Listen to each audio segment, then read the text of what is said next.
한국 고대 명상. 한국 고대 명상과 중국 기공. 동양의학의 경락이론은 현대의학에서 언급하는 신경이나 혈액 등 생명에 필요한 요소 또는 ATP 에너지 과정 같은 신진대사처럼 인간의 신체 활동을 이해하기 위한 유효한 개념으로 알려져 있다. 따라서 경락은 인체 내의 신경세포와 같은 눈에 보이지 않는 에너지, 기가 흐르는 통로다.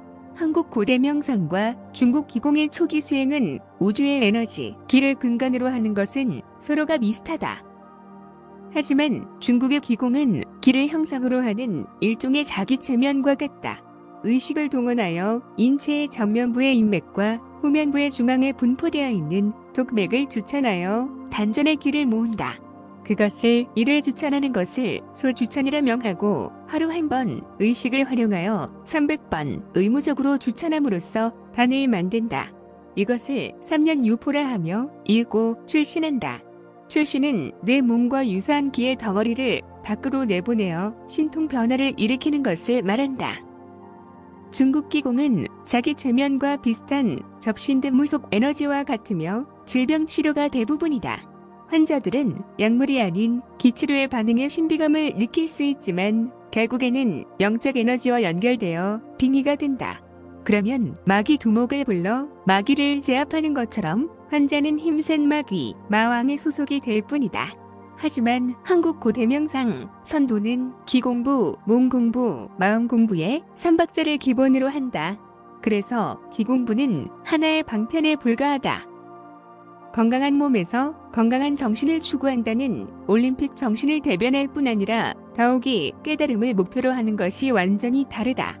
한국 고대 명상의 목적지는 성통공안으로 깨달음이 소유하는 해탈과 법력이다. 불교의 깨달음과는 비슷하지만 법력을 중시한다. 법력이 없는 깨달음은 자칫 주관적일 수 있다. 법력의 나타남이 주의를 감동시키고 객관적인 호응을 만들 수 있다. 득도란 남이 알아주어야 하는 것이지 나 혼자 스스로 우기는 깨달음이 될 수 없다. 그러기 위해서는 먼저 생각을 내려놓는 무심이 목표다. 마음을 내려놓기 위해서는 특별한 방법보다는 먼저 마음을 집중하는 것만으로도 가능하다. 이때 수식과 호흡이 등장한다. 숫자와 호흡을 따라가는 수행법으로 불교의 아나파나사티 호흡과 비슷하지만 하복부의 단전 호흡을 핵심으로 한다. 수식관 호흡은 생각을 억지로 지우는 것이 아니라 부채를 들어서 바람을 살살 일으키듯 생각의 파편들을 정리하여 무심으로 들어가는 것이다. 이것이 선정이다. 그러면 일상 속의 생활을 잊어버리고 마음을 가라앉혀 깊은 침묵의 명상 속으로 빠져든다.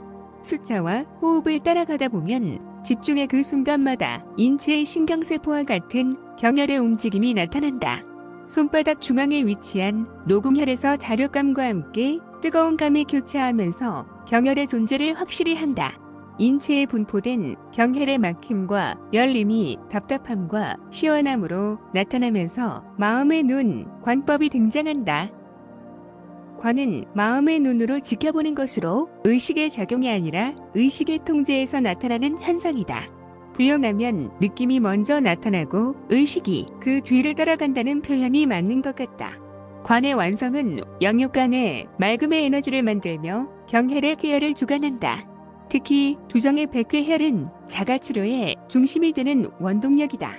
백회는 100개의 경혈이 모이는 곳으로 백회의 열림은 청정의 바로메타로서 법력으로 거듭난다.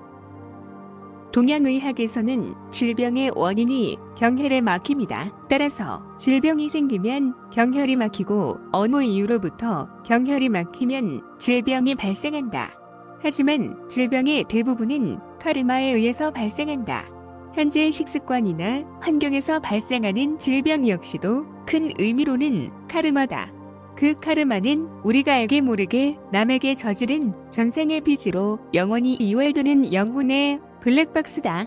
불교의 아뢰야식이나 신지학의 아카식 레코드처럼 과거의 모든 사건의 흔적이 세수생생 영원히 새겨져 있다는 이론에서 시작된다.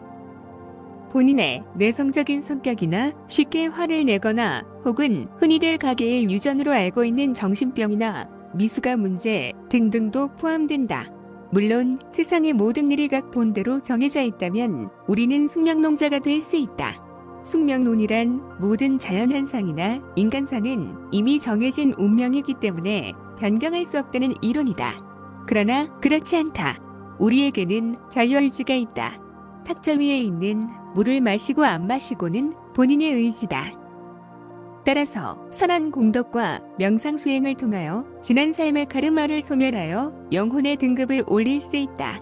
영혼이란 육체와 같은 또 다른 나의 몸이다. 모든 사람들이 영혼을 가지고 있지만 그들은 작은 양심이나 자본주의에 젖은 양심뿐이다. 영혼의 등급은 양심의 등급을 의미한다. 그리고 카르마는 깨달음의 길을 막고 있는 아상의 한 부분으로 변해 있어 누구도 그들의 제거를 도와줄 수 없다. 지구의 역사가 60만 년이라고 한다면 우리의 삶이 한 번, 두 번이 아닐 것이다. 그런 탓에 카르마는 돌처럼 단단하고 가죽처럼 질겨 어떤 방식의 기법이라도 녹이거나 제거하기란 불가능할 것이다. 한국 고대 명상 선도는 지난 생의 카르마의 제거를 위한 자가치료와 깨달음을 위한 명상법이다. 따라서 카르마의 소멸 과정이 수행의 핵심으로 초능력이 나타나는 보너스이다. 특히 두뇌의 백회혈과 하늘의 소리, 관음은 카르마의 제거를 담당하고 있어 어떠한 시간이나 어느 공간에서도 작용이 가능하며 무소불위하다. 하지만 이곳은 시작점에 불과하다. 카르마의 세계가 수평의 공간으로 되어 있지 않고 수직의 계층으로 나뉘어져 있다. 카르마의 제거는 그들에 비례하는 각 층의 높은 말금의 에너지가 필요하다. 불교에서도 하늘의 세계를 33층으로 나눈 까닭이 이곳에 있다. 백회의 계혈, 관음의 만남, 그리고 제3회의 눔, 또 원통 터널의 수행의 과정은 각 경혈이 관리할 수 있는 법력의 가시권이다.